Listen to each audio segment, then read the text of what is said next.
Welcome to the April 19th, 2021 Jamestown Rotary meeting. Please welcome Chris Anderson, who will lead us in the Pledge of Allegiance, followed by the four-way test. I pledge allegiance to the flag of the United States of America, the United States of America, to the republic for which one one nation, nation, under God, under God, indivisible, indivisible, liberty and justice liberty for and all. justice for all. The four-way test of the things we think, say, or do. First, is it the truth? Is it the truth? True. Second, is it fair to all concerned? Is it fair to all Fair to concerned? all concerned. Third, will it build goodwill and better friendships? Will it build goodwill and better friendship? Fourth, will it be beneficial to all concerned? Will it be Will it beneficial be to all beneficial to concerned? all concerned? Thank you, Chris. Welcome. Please welcome Amy Roller, who will give our invocation. Good afternoon, everyone. My invocation today is a poem from Gerard Manley Hopkins called God's Grandeur. And it's a great poem for spring, but I'm kind of struck by the fact that for us in Western New York, spring is sort of like an in-between time. Like it's already here, but not yet, as we know. It's 60 degrees and then it's chance of snow. And we're also kind of in an in-between time with even the vaccine distribution, where already 50% of people have been vaccinated or have one shot, but we're not yet to where we need to go. And so we're sort of living, all of us right now, in these in-between times. And so I thought this might be a good invocation for us. So let's pray. The world is charged with the grandeur of God. It will flame out like shining from shook foil. It gathers to a greatness like the ooze of oil crushed. Why do men then now not wreck his rod? Generations have trod, and all is seared with trade, bleared, smeared with toil, and wears man's smudge and shares man's smell, and the soil is bare now, nor can foot feel, being shod. And for all this, nature is never spent. There lives the dearest freshness deep down things, and though the last lights off the black west went, O morning, at the brown brink eastward springs, because the Holy Ghost over the bent world broods, with warm breast and with bright wings. Amen. Amen. Visiting Rotarians and guests, we have a guest, John Bauman. He's relocated here. And John, I'll let you tell the club about yourself. Okay, good afternoon, everyone. Thank you for having me today. I'm originally from Buffalo. We relocated to Bermuda about 5 years ago. I got to retire from M&T Bank, and my wife took a job at a bank in Bermuda, where we've been for the last 6 years. While I was in Bermuda, I joined the Pembroke Rotary Club, which meets every other Thursday. We used to meet every Thursday at 7:30 for breakfast, and now we meet via Zoom at 8 o'clock every other Thursday. I was the president this year, but with relocating, the incoming president assumed those duties as of a couple of weeks ago. Because even though you can do things remotely via Zoom, it just makes it a lot more difficult, being away from the island and things like that. So I'm now the past president.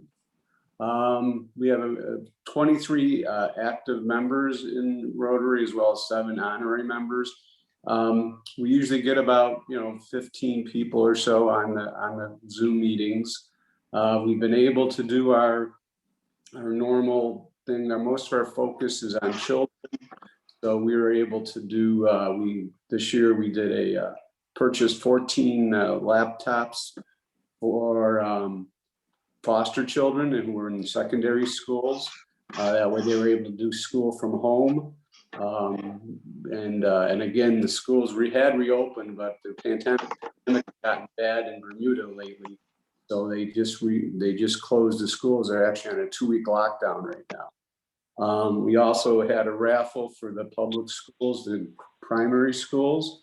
raised over $100,000 for that this year. And we also we usually do a special Christmas party for special needs students. We obviously couldn't have the Christmas party itself, but we did gather together stockings that we filled with different things and distribute them to the individuals instead of having, like we normally have a Christmas party with Santa Claus and that. And I think our guy would have said he'd do it this year, but he'd need a hazmat suit, so he opted out. So it's been a trying time, obviously. I think everyone would admit to that. And you definitely don't have the camaraderie that you're used to having at the personal meetings, but it's still able to do it. So we're permanently back here. I'm in North Harmony, and so I'm still a member of Pembroke Rotary, but I'm looking at potentially joining another Rotary as well. Any questions? Well, it's wonderful to have you. Thank you, John. Thank you. All right, let's move into announcements. I'd like to recognize Rotary Yours Recorder Chris Anderson today. It's his day. The Board of Directors approved with regret the resignations of Lindsay Alday, Justin Hamp, and Sandy Hatfield, all moving to other positions or retirement in Sandy's case. Are there any committee chair announcements?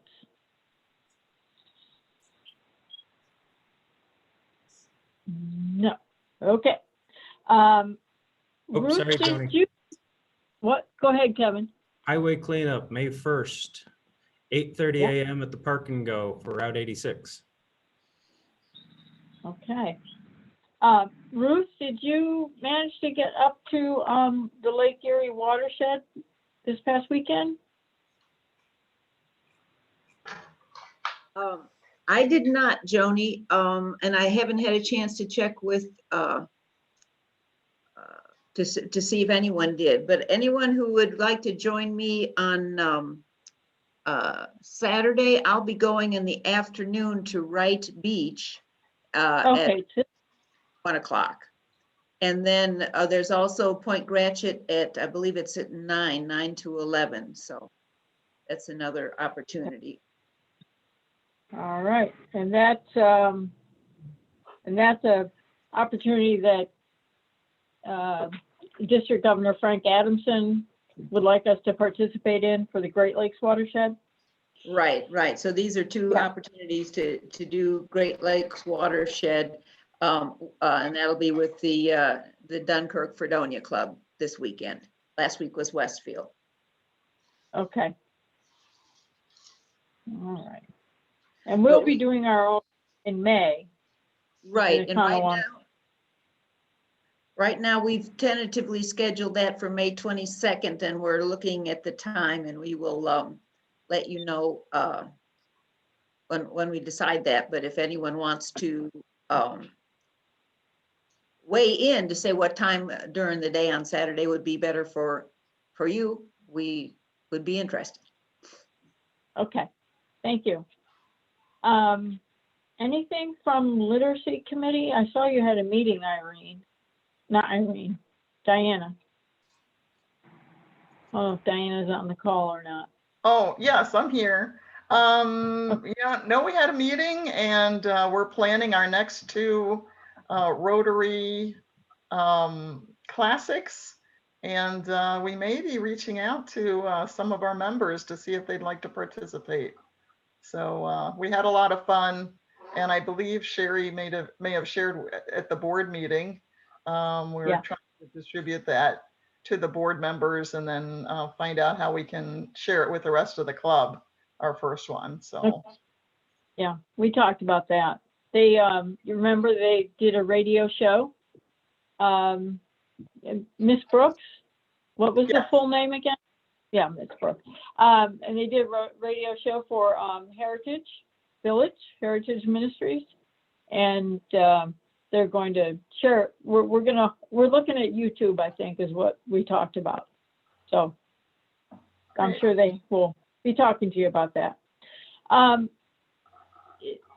Sherry told us at the meeting on Friday that the district is holding, and you got an email, we all got an email on the 13th about this. The district is holding a virtual interactive training day on May 15th in the morning from 8:30 to noon. And Sherry Kroll is actually on the planning committee for it. So they'll have breakout rooms, they'll have discussions, there'll be activities through those hours.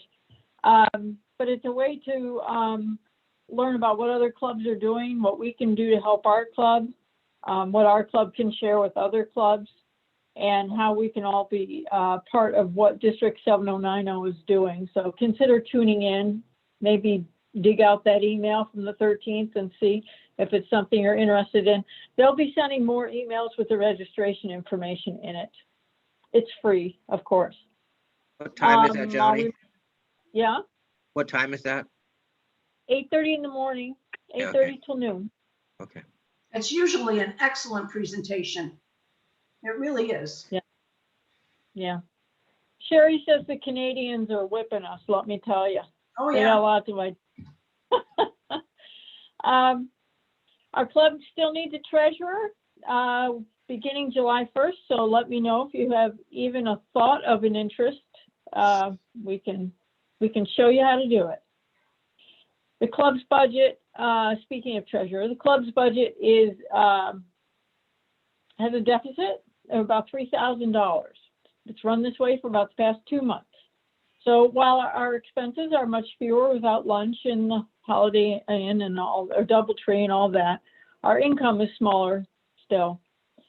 So I'll be sending an email this week that explains what we need. So if you can give anything to the club, you can go right to the website and donate and say what it's for. That would be really helpful so that we can come out at the end of the year in the black, not in the red. Any other announcements? Yes, Melissa.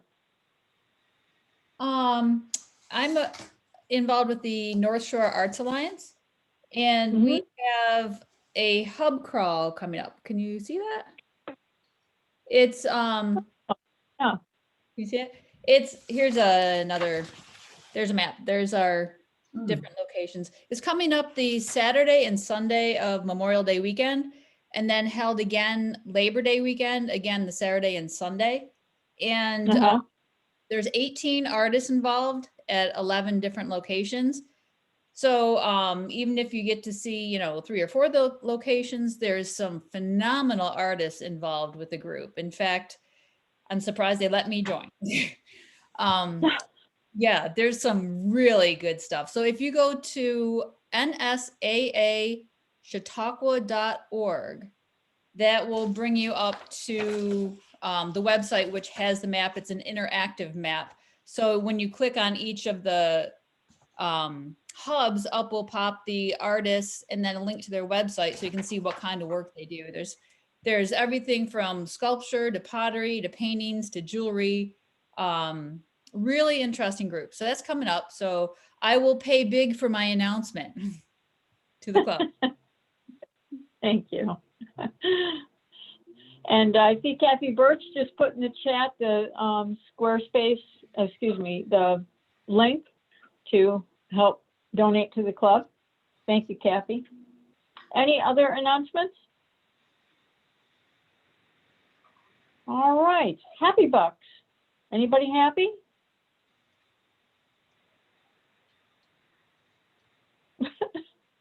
Come on. Somebody's got to be happy about something. I am leaving at 6:15 Wednesday morning to visit my granddaughter in Florida to celebrate her first birthday. So that makes me very happy. I'm looking forward to 5 days of nothing but baby snuggles and fun. So that's fantastic. Good for you. Greg, you're unmuted. Do you have something to say? Nope. Okay. No, I could, well, I can. For the first time, I can walk up and downstairs like a normal person, one leg in front of the other. So that's kind of like a happy buck. I haven't huge. fallen yet. That's another happy buck. Yeah, that's huge. other happy bucks? Speak up. Greg, weren't we supposed to donate to polio this month? Yes, actually, I sent out an email to all members Yes. discussing that, and it's easy to do. I noticed a debit on my Visa card.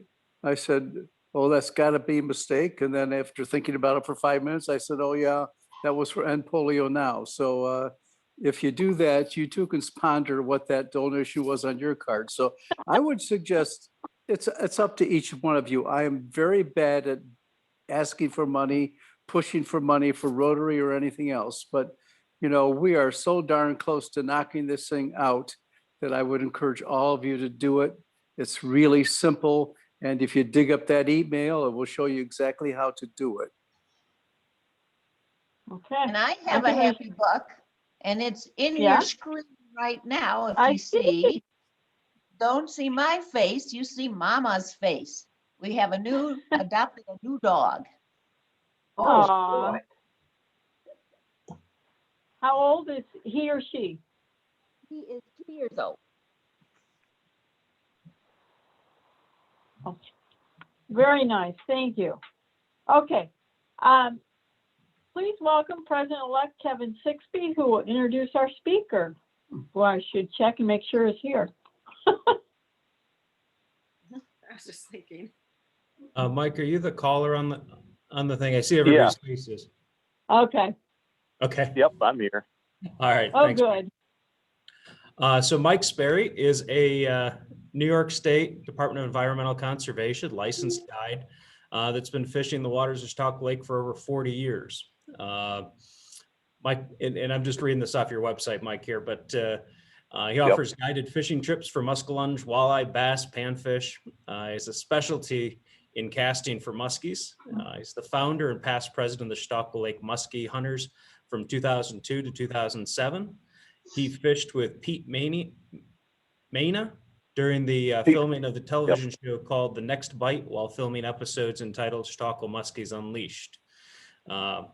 So Mike, with that, I'm going to turn it over to you, and I appreciate you being here with us today. Yeah, no problem. I appreciate it. Good afternoon, everyone. Thank you for having me. As Kevin said, I'm a New York State licensed fishing guide. I do that full time, started that in 2007. And I also opened up a tackle shop sporting goods store in 2013 in Lakewood. So I stay pretty busy with that. As everyone knows, Chautauqua Lake is kind of the number one asset in Chautauqua County as far as tourism and small businesses really that depend on that tourism. Last year we saw a huge uptick in the amount of people using Chautauqua Lake, boating, fishing, because of the pandemic is one of the things that people could do. So there's a huge uptick in the whole outdoor industry throughout the country. The issue I had at the store was I started running out of product in July. It was tough getting product. And I anticipate another really busy year with that. This area with the border, I believe, is still closed to Canada. And what happened last year, there was a lot of people that had trips planned to Canada and couldn't get in. So this is one of the spots that they chose. So we saw a huge, like I said, increase in traffic here last year. I anticipate the same thing this year. With the addition of the Harbor Hotel down in Celeron, that's a really beautiful place and another asset to the county, to the lake area. One thing that's really unique about Chautauqua Lake, we have a world-class fishery, but the really unique thing is we have a muskie stocking program that started around 1890. It was the first muskie stocking program in the country. And it's a closed loop type system. Originally the fish were Ohio River strain, but since the dams were put in years ago, we kind of have a closed loop Chautauqua strain muskie. So the state-run hatchery, which is located up at Prendergast, originally was in Bemis, where the Bemis Point launch ramp is, public launch ramp. The crew from the hatchery will actually go out in the spring, like right now. They place nets in the lake, several different locations. They collect the males and the females, and they actually milk them right on the water and release the fish. And they take the eggs back to the hatchery, incubate them, and start the whole process. It takes, well, from the time the incubation process starts, it's not until about October, early to mid-October, when the fish are actually stocked in the lake. And what happens is they'll hatch the fish. When they get to about, and they'll rear them inside for a while until they're about 4 inches long. So they'll feed them brine shrimp and some other stuff until they get to be about 4 inches long. Then they move them outside into the outside ponds, and they finish them out there. So by the time they stock them in October, most of those fish are 8 to 9 inches long. And they do that to increase the first year survival. That's the key. We lose a lot of fish to other fish, obviously, and avian predators, birds at the hatchery. But they try to get them as big as possible before stocking to increase that first year survival. That's the most important thing. Another interesting point is all the lakes in New York State that are stocked with muskies come from our hatchery. So Chautauqua, the quota for Chautauqua was about 13,000 yearly, and they rear probably 30 to 40,000 fish. So once Chautauqua's quota is met, those fish start going to the other lakes, and if they meet those quotas, any extra will end up in Chautauqua or sometimes in the Conowongo River. So it's really a great system. It's costly, obviously, but it is state DEC run. And, the number of licenses that are sold in this area to the locals and out-of-town people is incredible. And I see that firsthand at my store because I sell fishing licenses. So it's really a huge asset to this area. But anyways, I do a lot of guiding. I do about 100 days a year on the water. I could actually do more. I just choose not to with the store and everything. I stay quite busy. And I do offer trips for everything. In the summer, I'm really going back and forth between walleye and muskie. Right now, we're just going to start crappie fishing. And speaking of that, we have an excellent crappie population, and a lot of people come here to fish for them and walleye. They have a great walleye program, mostly dependent on natural reproduction right now. But there has been walleye stockings throughout the years. I don't think they've stocked muskies or walleyes for about 10 years. But every once in a while, if we have a couple of year classes where the spawn isn't too good, they will rear walleyes and stock those also, kind of to get the population back up. So it's really a well-managed lake as far as the fishery is concerned. And like I said, I'm going back and forth between walleye and muskie most of the spring through the fall. Walleye season opens the first Saturday in May. Muskie's the last Saturday in May. So it's pretty intense. A lot of boat traffic. That's one thing we have to deal with in the summer, especially around Memorial Weekend. The 4th of July week is crazy, as everybody knows. And then again, Labor Day weekend, and that whole week is kind of the last hurrah. But I really enjoy it. It's something I've done my whole life as far as fishing in the outdoors. And if anybody's interested, please contact me. I do have a couple other guides that I work with for overflow, and we keep in touch to stay on top of the fish. One of the services I do offer is I will pick people up by boat at their dock. I do that quite often.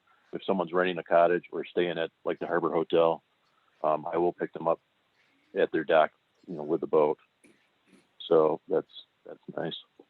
But yeah, I wanted to leave this open if anybody had any questions. I'll give you the first one. Yeah. You mentioned some very common fish that many know about, but what about some uncommon species that live in the lake? And I'm not thinking about carp, but you can mention them if you want to, but things like garfish, and maybe there's some other ones that I'm not aware of that actually have a presence in our lake. Sure. There's a huge population of long-nosed gar, and there are several guys that will fish for them, mostly kind of fly fishing for them. But that population's big. We do catch several of those every year by accident, usually fishing for walleye. Once in a while muskie, but usually when we're fishing for walleye, we will catch a gar occasionally. And they're pretty prehistoric looking. They're protected, so there's no season. You can't keep them. Just catch and release only. Another fish too is paddlefish. Now paddlefish were originally native to Chautauqua Lake, and I think the lake record is like 200 or 106 pounds. But they were fished out commercially, I don't know, probably 100 years ago, because their eggs are used as caviar, same as sturgeon eggs. So I think it was 2008, they started reintroducing them in the Chautauqua a couple years earlier into the Allegheny River system. It was way back. I mean, anything that was in the Allegheny River could end up in Chautauqua Lake. It's the furthest that a fish could swim north out of the Allegheny system. So paddlefish, were originally native. So I don't know how many paddlefish they're stocking now, if they are. But there's a pretty good population of paddlefish. They're hard to, you can't really target them to catch them. They're protected also. But I've got some friends that have snagged them by accident, and they're huge. I mean, 40, 50, 60 pounds.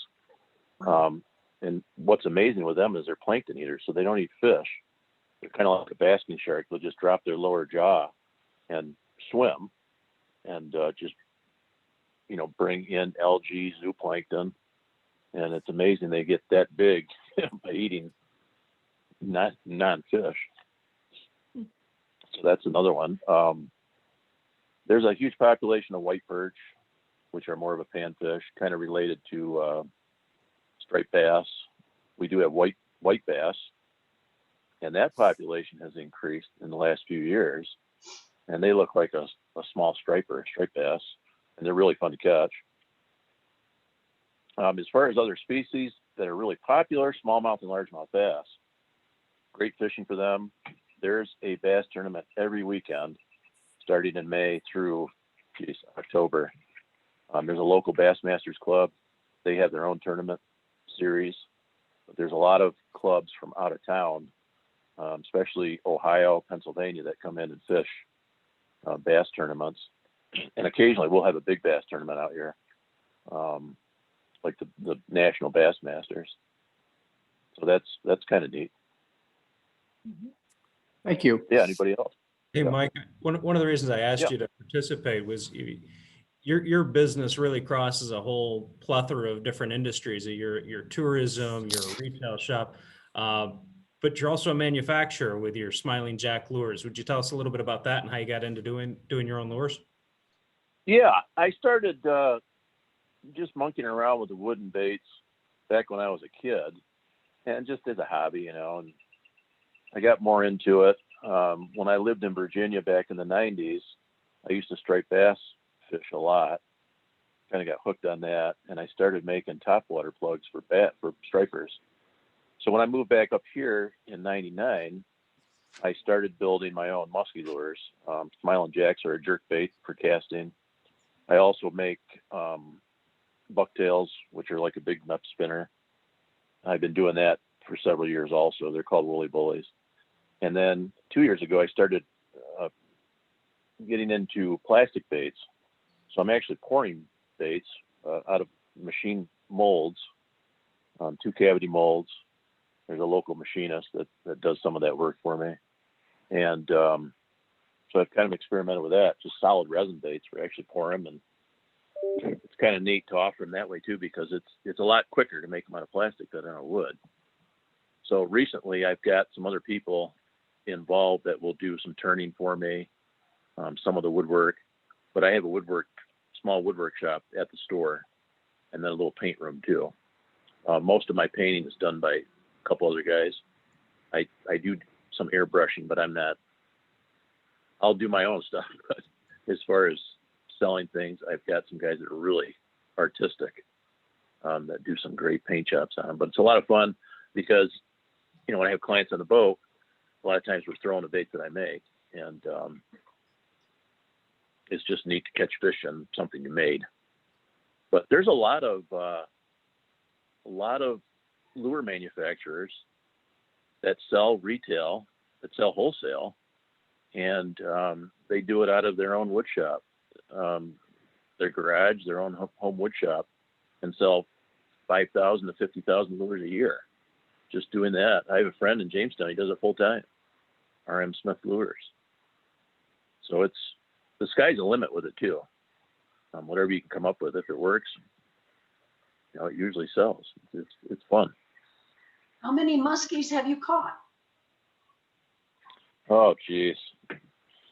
I don't know. I keep a logbook. We usually catch, with the guide season, 75 to 100 a year. My best year was 164. That was 2014. That was just a phenomenal year for some reason, and everybody was catching them. It was just incredible. Do you throw them back? Yeah, we throw them back. So you could have caught one fish several times. You could have, but you know, that's very rare. I've caught maybe 3 or 4 fish through the years that I could tell had been caught before. Had net marks on it, or a rip in its lip. Mm-hmm. You know, they kind of get some cartilage looking. Some of the fish, the poor handling, but that's very rare. I mean, most of the fish you catch look like they've never been caught. Are they now, that's not edible? to say that they are. I mean, muskie used to be on the menu at all the hotels around the lake back in the steamboat era. Yeah. And there was a couple fisheries. I mean, a couple, what I want to say, processing areas, one in Jamestown. And yeah, muskie was on the menu. Huh. Now, I kept some when I was a kid, and I didn't care for it. It was all, you know, really fishy, but it's become almost taboo to keep them now. The guys that really fish for muskie, it's 100% catch and release. And the state has raised the minimum length to 40 inches over the years. So that's where it's at now. To get that trophy size, you know, you got a shot at catching, you know, high 40s inch fish every time you're out. There's a lot of fish between 36 and say 44 inches in the system. So yeah, it's really a great system. But yeah, I mean, occasionally you'll have one die on release, and that's unavoidable. But for the most part, muskies catch and release. And with the walleye population so good, if you want a fish to eat, there's nothing better than walleye and yellow perch, as far as I'm concerned. But yeah. So you can't keep them and mount them? You can, if they're 40 inches. Yeah. I don't. On my boat, I don't. I'm catch and release only. There's more and more taxidermists doing replicas now. And I have a couple at my store, fish that I actually released and had fiberglass replicas made. Where is your store located? My store is in Lakewood in the Save a Lot and Dollar General Plaza. I lease a I'm spot sorry? in there. Save a Lot. Save a Lot. Okay, thank you. Yep. But it's toward the side of the building, correct? Yep, I'm on the side. Yeah. I've got about 3,000 square feet. Wow. About Did you see the fellow that caught the muskie ice fishing this winter? I think so. There was quite a few caught by accident. Yeah, Why every did you year say there's by some- accident? Well, the season's closed, so they can't target them. Ah, So most of the guys that catch muskies through the ice are walleye fishing, and they catch them by accident. Yeah, the season closes the end of November, and it's closed until the last Saturday in May. gotcha. Okay. So they just don't want you. The state doesn't want you harassing the fish during the spawn, which is what they're doing now. So yeah.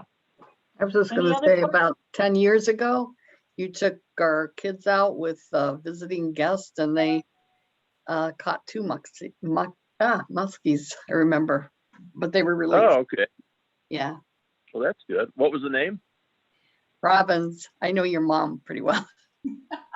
Oh, okay. Becky Robbins. Oh, hi. How are you doing? Good. How do people sign up to go out with you? You can call my store, and you could also get on the website too, and there's a place on there to request information on the charters. So I do a lot through the email, but you can call the store also. What's the website? I put It's his Chautauqua website Real Outdoors. in the chat. Oh, okay, thank you. Yep. I have a question. Chautauqua Real Outdoors. Yep, Chautauqua Real Outdoors. Yep. I have a question for you. Sure. You talked about milking a fish. How do you milk a fish? Yeah. They actually, what they'll do, they place nets in the lake. The female muskie will swim along the shore looking for a spot to dump her eggs, and the males will swim with her. So she might have one or two males swimming with her. And when she dumps her eggs, they fertilize them. Okay. Well, the way the nets work, when they swim down the shoreline, they can't get around the net. They end up in kind of a pen out in the lake a little bit further. So the hatchery crew will go out 3 days a week and check those. And there'll be tons of fish in them. I mean, everything, walleye, bass. And what they'll do is they'll open up one end and they'll scoop out the fish that they don't want to, handle, the non-musky fish. The muskies, they'll pick them up. They take them in the boat. They put them in a big tank with like a sedative in it to calm them down. And then they'll milk them. So they actually rub their stomachs. And the females will dump eggs and the male will dump the sperm. And they mix that. They release the fish. They might take some measurements, maybe a scale sample to determine if it's the age and the health of it. They'll check it out. They'll release those fish. And then they take that, the eggs and that back to the hatchery and start the hatchery process, or the hatching process. Another thing too that's interesting, our fish are fin clipped. So when they stock fish, they actually clip one of their fins off. That way, when they recapture them, they can tell by the length and what fin was clipped, what year that fish was stocked. So I try to keep track of that. I keep a logbook. Sometimes in the excitement of the fish and you get a picture and all that, you want to get it back in the water quick, you miss the fin clip, but I do keep track of that. And I've got a whole log to give to the DEC going back, 20 years. And I want to do that to see what year classes those fish came from. But it's pretty interesting because I would say maybe 50% of the fish we catch are fin clipped. So it's just a testament of the great stocking program we have and how reliant we are on that. Natural reproduction is up and down, and with the loss of habitat throughout the years, natural reproduction has decreased. So we're really, even though there is natural reproduction, we're really dependent on that stocking program to keep the fishery up to where it's at. Is it right that there is or was a fish hatchery in Randolph? That's a trout hatchery. I don't know. Thank you. Yeah, there's still a trout hatchery down there. Yeah, it's still there. Yep. So all right. Yeah, go ahead. The algae blooms that we've had in the lake over the past few years, how does that impact the fish? It really doesn't hurt the fishing. They've adapted to it. I mean, I've been on the lake since the mid 70s, and we always had an algae bloom. Some years are worse than others. I mean, my mom tells stories about at the Vikings Club back in the 50s, they had to close the beach because the algae was so bad. So it's hard to predict what year, if the algae is going to be bad one year or the next. I do know the weeds down in Burtis Bay, if we get a nice, and this is just for that end, but if we get real established milfoil down there, it acts as a big filter. So it's kind of neat, say July, August, when the algae bloom is really bad, if we've got really good weeds down in Birdhouse, you can go down in there, even though the weeds are thick and the water is crystal clear. They just act as a big filter. So it's kind of pros and cons with the weeds and, you know, harvesting the weeds, so on and so forth. But the weeds are definitely the habitat for the fishery in this lake. What From kind the of big weed? fish all the way up. Eurasian milfoil. And we also have clearleaf pondweed, which is a very dominant, really good weed for habitat. And then there's like 20 some species of weeds in the lake, some native, some non-native.